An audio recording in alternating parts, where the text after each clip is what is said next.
this episode, things started to unravel, basically in a big twist. Physically. She loses her hand. The scratch wound, which we all believe, well, I believe, sorry, comes from the forensic investigator. It appears to have turned septic, and very quickly she has to be admitted to hospital. She certainly blamed her husband because he had to use power of attorney to make the decision because she was out. Back at AC-12, things move quite a pace and take a rather nice turn. Firstly, we get Martin Compton coming back to work too soon. And we get Vicky McClure back on the case because, of course, now she's been outed as an undercover cop. The guy that was doing the interviews that messed up last week is gone from AC-12. He was accused of... as I said in my review, he had a lucky escape because usually you end up leaving in a body bag in AC-12. Poor old Jessica Raine got thrown out of a window. Still happen. Let it go, Matt. Still happen. He was accused incorrectly of downloading Lindsay Denton files. No, not Lindsay. Or was it Craig Parkinson files? Dots files. Dots files, which was handed over by the young female officer to the chief inspector. Dot revealed before he died that the head of the dodgy copper thingy had a surname beginning with H, and I did wonder why so many people had surnames beginning with... Well, it does make sense Huntley, now. Hastings, Hilton... Basically, and Hargreaves, who comes back in the final episode. Who's Hargreaves? Tony what's it from... Tony Pitts. In a wonderful way of Judd Mercurio writing, which I think only he can do, they went all the way back to series bloomin' 1. Now, was this Lenny James's wife? No, it was his mistress. It was his mistress, wasn't it? The way in which they were able to reopen this case because AC-12 had been told to step away, linked back to the way in which she was killed, in the way in which the bodies had been stored in freezers, which was the way in which her body was found.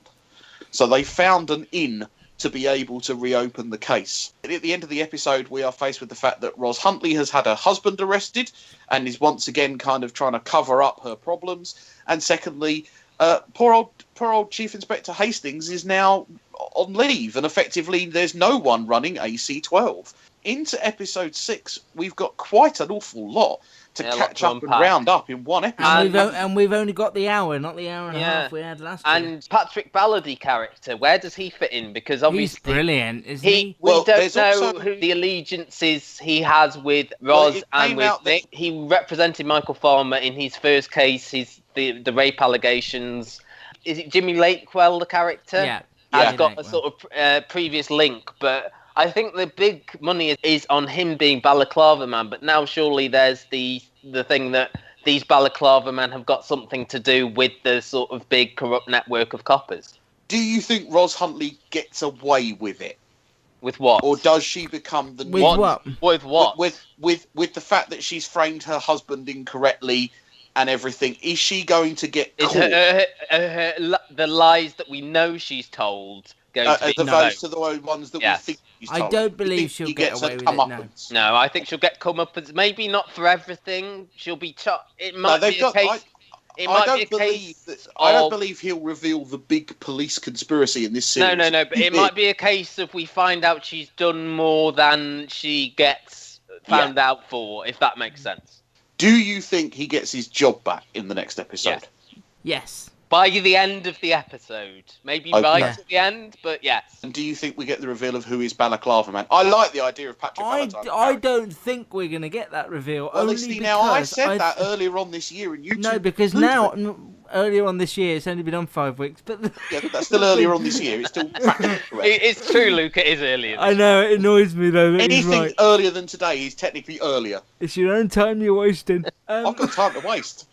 I think that the Balaclava Men, as we're going to call them from now on, I think they are part of the backbone of the entire series. I think what we're going to find out is who killed Tim Ifield. That's going to be resolved. Who kidnapped those people, those girls? One question I have is, why are these girls being killed? Are they being killed by someone trying to frame other coppers and things like that? Like they Jackie Laverty and Tony Gates? Somebody's killed her and the coppers could have hidden it? Initially, at the beginning of this series, we thought Balaclava Man was one serial killer killing these two women and obviously trying to kill Hannah Reznikova. But have these two women got links to officers that they are using these for? Is it that these people have been killed and they've used the Balaclava Man scapegoat as their way of that's what covering it up? Yeah, I think that's it. Okay, And well, I maybe like that. Like I like that as a Tim theory. Ifield knew about this sort of cover-up, or maybe... Hence why he went as Balaclava Man to pick up all his tools. Which would suggest, as you say, that either Nick Huntley or Patrick Ballantyne, whoever attacked Martin... Balladine. No, there's no relation to Duncan Ballantyne. No relation. Oh, fair enough. I've never thought of Line of Duty as a show that needs to have an ending, in this sense. I was always shocked that it came back for Series 2 because of the fact that they killed off their biggest name in Series 1. I trust Jed. He's got enough. So do I, but I think he's piled so much in. The fact it is now on BBC One, more people are watching it, and these are the sort of more mainstream people who are used to having a definitive end to their series, like, for example, that's my thinking. Like a Broadchurch, where we had the... we might not like the reveal, but at least we get it. A reveal, who is this? It ends at the end of the series, whereas Line of Duty, we've seen threads end during one series, but then picked up again.